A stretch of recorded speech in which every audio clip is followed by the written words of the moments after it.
திருப்பாவி.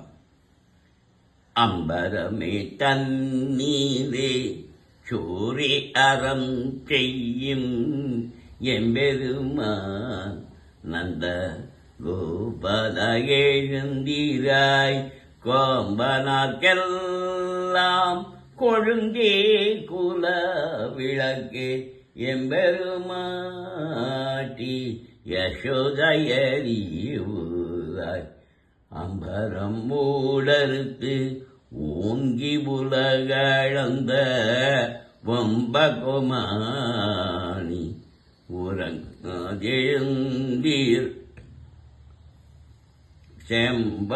செம்பகழலடி செல்வ பல தீப உம்பியும் நீயும் உறங்கேலோர் எம்பவாய்.